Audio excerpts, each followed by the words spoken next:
Hey everyone, hope all is well.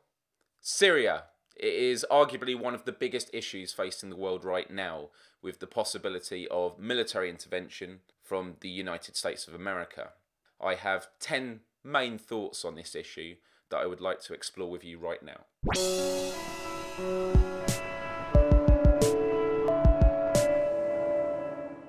So to start things off, I'd like to talk about the evidence of Assad using chemical weapons. Are we convinced that concrete evidence exists? Because US Secretary of State John Kerry seems to think so. In his speeches and television interviews, he says, "We know that the Syrian regime maintains custody of these chemical weapons.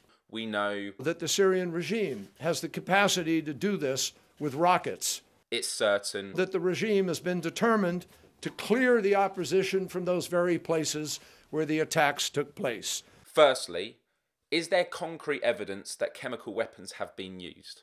And secondly, is there concrete evidence that the Assad regime have used them if so? Vladimir Putin requested the other day that the US government presents this supposed evidence to the United Nations Security Council, which I personally believe is a good idea. If the evidence is so clear and compelling, then why don't the US government show it to the UN? Instead, we have witnessed an eagerness for military intervention ahead of the UN inspector's report, which I just find very concerning. You know, he armed Iraq. I wondered about that too. You know, during the Persian Gulf War, those intelligence reports would come out. Iraq, incredible weapons. Incredible weapons. How do you know that? Well,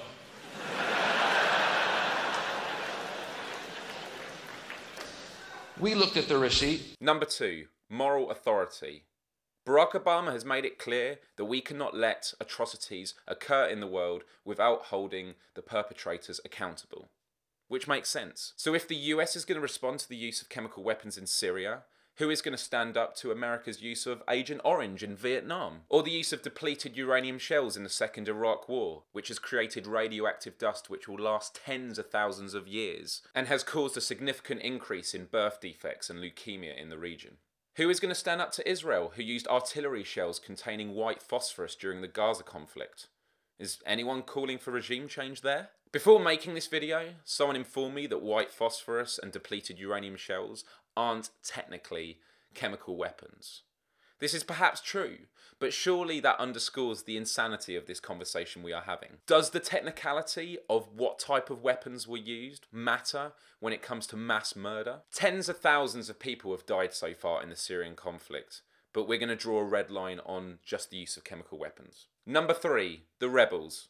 If the West go to war against the Assad regime, we will be fighting on the side of Al-Qaeda.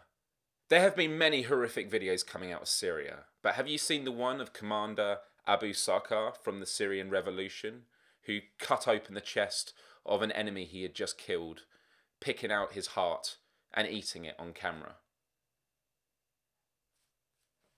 Do we want to be fighting on their side? Do we want to be arming them? This is not me taking sides with Assad, but merely pointing out the complexities of the Syrian civil war. The fact that we could be fighting alongside those that our governments have held as evil in the war against terror. I mean, would that make the US military an enemy of the state under its own judgment?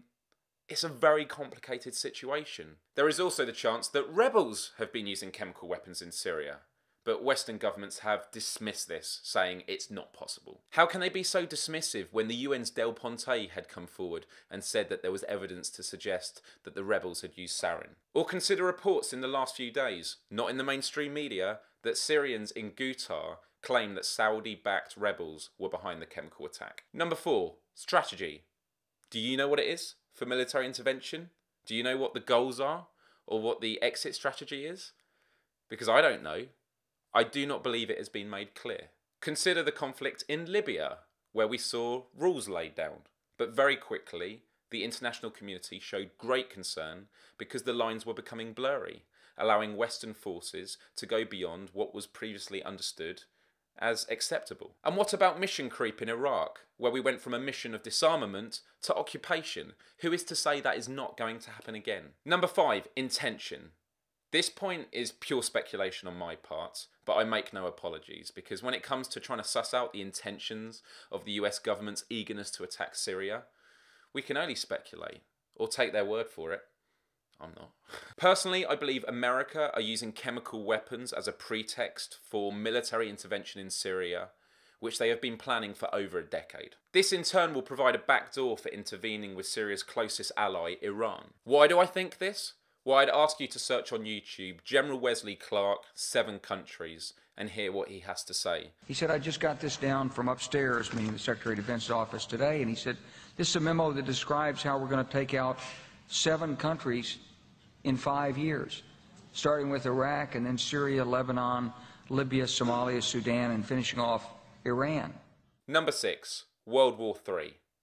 I personally don't believe that this will start a third world war. However, launching an attack on Syria could be the catalyst for a large-scale regional war in the Middle East, in which the world's biggest superpowers will take sides. Whether that is actually fighting, but more likely just arming those on the battlefield. Iran could activate Hezbollah and the Iranian Revolutionary Guard, which would pull Israel into the conflict, as well as many other countries. Number 7, legality. Regardless of your thoughts on the morality of military intervention, the US striking Syria would be considered an act of aggression under international law and therefore be illegal. It does make me wonder what the point of the United Nations is if America can just go about doing whatever it wants. Number 8, Israel. This one is a very quick point, more of a question. Israel the past few months has already been bombing Syria. Is that legal? Number 9. Can I get all these things on camera? Alternative media.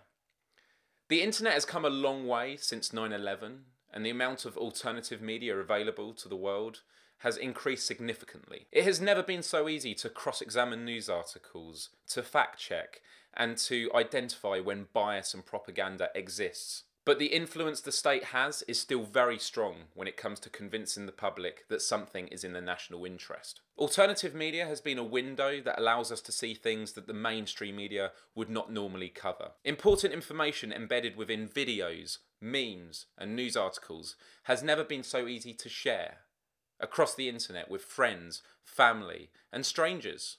And as a result, I believe we are so much more engaged with global issues today. If it wasn't for the rise in alternative media, I don't know what I'd be doing or thinking right now. Definitely not this, and I'd certainly be making much less informed decisions. It's not just about engaging people with new information though, but empowering people to take significant action in the real world, out there, to make it a better place. Number 10, do nothing.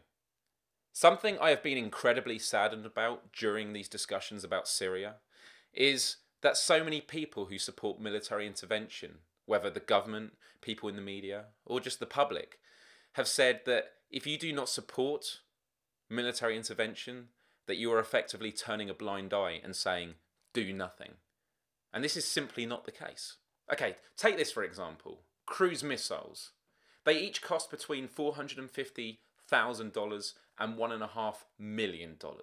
Consider what humanitarian help could be provided for that amount of money. During the conflict in Libya, $1.1 billion was spent on destroying air defences and securing a no-fly zone. Now, let's assume a similar amount of money is going to be spent on Syria. Is it really military force or nothing? Because I don't think it is. I think that's a false choice. And I think you know that. I think everyone knows that. But as of right now, I am not convinced by the evidence that has been put forward by the US government. I am not convinced by their military strategy. I am not convinced they have enough support from the international community, nor do they have enough support from their own public that they are supposed to be representing. And I'm not convinced we should be taking sides in a civil war where it is so complicated and dangerous right now. I am no expert on this issue, and I am just one voice out of millions. So please, I ask you, in the comments below, tell me your thoughts. Challenge me on what I've said. You may have things that support what I've said, and please share this video around. Just the more people that can get engaged in this conversation, the better, because we can all learn something on this amazing platform of alternative media. Please like this video if you haven't already, and click subscribe if you are new to my channel. I post weekly whenever I can We live in very scary times, but the best we can do is at least talk about it and engage with the issue as opposed to turning a blind eye. So on that note, thank you for watching, and adios till next time.